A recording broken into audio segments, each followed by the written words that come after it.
Panalangin ngayong umaga, last Saturday of December 30, 2023. Lord, maraming salamat sa huling araw ng Saturday sa taong 2023. Maraming salamat po sa buong taon na punong-puno ng biyaya, pag-ibig, kagalakan, kalakasan at kalusugan.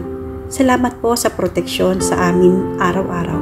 Maraming salamat Lord, lagi po kayong naandiyan sa aming tabi upang kami ay samahan sa lahat ng aming landas ng buhay.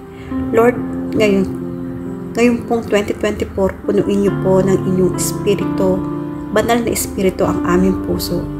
O habib niyo po kami sa inyong mga salita. Wala po kami hihilingin, kundi ang makasama ka araw-araw, Panginoon, dahil hindi ako mabubuhay kung wala ka.